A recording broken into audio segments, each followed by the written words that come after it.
Hello all my exciting Keiths, my name is Patrick and welcome to Fun with First Names, where each week we look into the meaning, origin and some extra fun facts behind one specific first name. And this week we're looking into the first name of Quentin. But before we continue, please remember we are trying to hit our goal of $700 a month on Patreon before the end of 2020. We're currently on about $580, so if 120 of you guys like Name It's Fair enough to donate just $1 a month, we will be there. And when we hit that goal, I plan on hiring an editor for these videos to make them better, make them more fun to watch, because I'm not very good at this whole editing shtick, I'm sure you can imagine right now, and I can focus more on the creative side of these videos. So please do consider donating if you can. That would be amazing. Thank you all so much. Oh, and of course I'm going to wear a silly suit as well if we hit it before the end of 2020. Just you wait. Anyway, Quentin, and this is primarily a boy's name, but I did read online it can be used for girls as well, but I couldn't name you any girls named Quentin off the top of my head anyway. There are a couple spelling variations of the name, including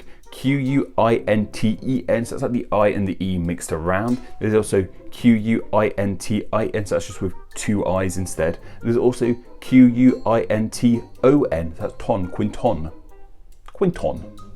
Sounds silly when I say it like that. This is a name that is incredibly easy to understand, especially if you're familiar with Latin and Latin words, and especially Latin numbers, because Quentin simply comes from the Latin word for the number 5. Actually, that reminds me of one of my favourite jokes. A Roman walks into a bar, he holds up two fingers to the bartender and says, 5 beers please. In ancient Rome and in Latin, the name would have originally been Quintinus. And the reason people would have named their kid this is because they would have been the 5th born child to the family. It's an incredibly efficient way of naming your children, that's for sure, but definitely not the most creative. But it's not the only number-based name we have on our planet, however.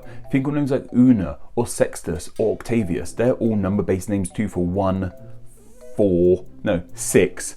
Numbers aren't my strong suit, and 8, yeah, numbers aren't my strong suit, hence why I talk about names and not numbers on the whole. It found its way into the English language from the Romans thanks to the Normans. In the 3rd century AD, Christianity had St. Quentin, who went on becoming incredibly popular in France and with the Normans, and then when the Normans moved over to England with 1066, we've talked about that 1,000 times, the name Quentin entered the English language. And just for the Johnny Cash fans out there, this St. Quentin didn't name the prison of San Quentin. Even though San Quentin means St. Quentin, the prison was named after a different Native American Quentin who was imprisoned here, from what I've read online. And because other places in this part of the world were named after saints, they just named it St. Quentin, San Quentin as it is today. Because I know a lot of you Johnny Cash fans, like myself, will be thinking about that.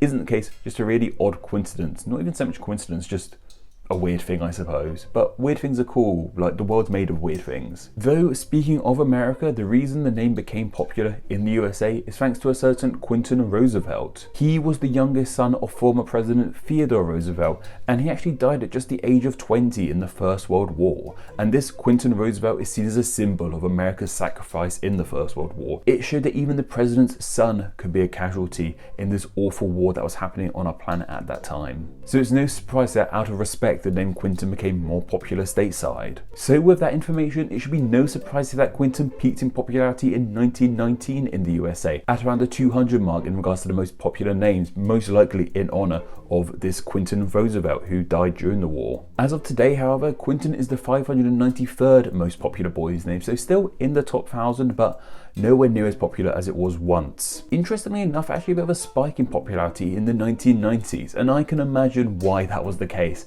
A certain director we'll talk about in a moment. It also had quite the boom in popularity in France in the 90s as well. Once again, maybe for that director, who knows. Here in the UK, however, it's the 952nd most popular boy's name, so definitely not as popular as it is stateside, but still in the top 1,000, not too bad. I quite like the name myself, Quentin. I don't think I would name anyone Quentin myself, maybe a pet. If you actually call Quentin, apologies, I'm not saying you have a pet name, let's just continue. Famous Quentins, of course, include Quentin Tarantino, that director I hinted towards. He really came to prominence in the 90s, so that might be why the name became so popular then. What films can I mention on Quentin Tarantino's? Reservoir Dogs, Pulp Fiction, Once Upon a Time in Hollywood, most recently Django Unchained.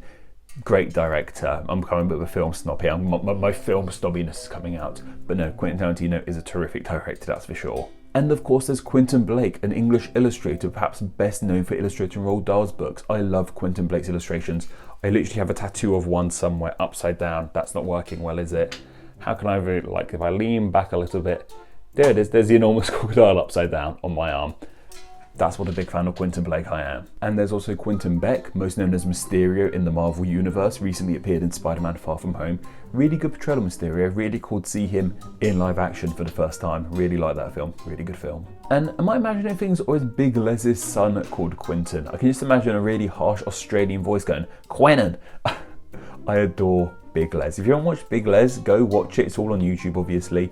And if you have watched Big Les, just leave some of your favourite and best Big Les quotes down in the comments below. That really brighten up my day to read some awful Big Les quotes. Thank you very much. And as for a wrestler called Quentin, I found out someone called Quentin Michaels, who's actually more of a manager slash a valet in wrestling, an actual wrestler himself.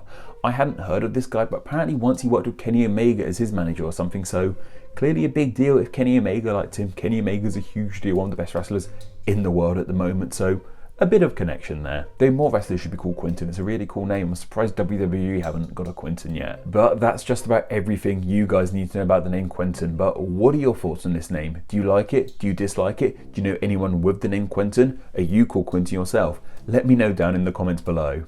And I just want to share some of the thoughts you guys had on last week's name of Penelope. Abraham Lincoln said, I feel bad for my cousin Penelope now. We eat duck at the table every Christmas.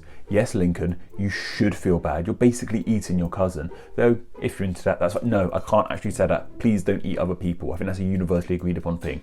Don't eat other people. Charlie L. Oliver said, Lady Penelope from Thunderbirds is who I think of when I think of the name Penelope. Too right. How on earth did I forget Lady Penelope? I can't believe I forgot that one. She's another famous fictional Penelope, and she's really linked with the colour pink as well, as is Penelope Pitstop, and I made the thumbnail of that video pink.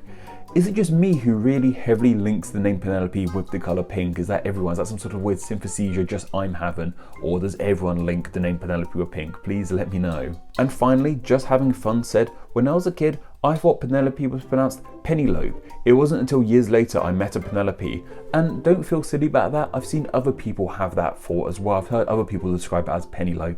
And as Mr. Mispronunciation, I'm surprised I didn't say Penelope. It's a common confusion, but it's okay to be wrong sometimes. Trust me, there's nothing wrong with being wrong. It's fine. Next week, we'll be looking at a name starting with the letter R. And what name that will be exactly will be chosen on a poll exclusively for my patrons to vote on. So if you enjoy the show, want to help support it, and have a say in what names get explained, then please do consider donating on Patreon. It does just take $1 a month to help out in a huge way and get loads of awesome rewards. In fact, if you hate the adverts I put in the middle of these videos, donating just $1 a month allows you to skip those adverts. I upload ad-free versions of all my videos onto Patreon. You can just go enjoy without those pesky adverts at the start or middle of them. It really helps out that much, and it's totally worth it. There'll be a link for Patreon down in the description below, so please do go click on it. But that's everything for now, guys. Goodbye and take care.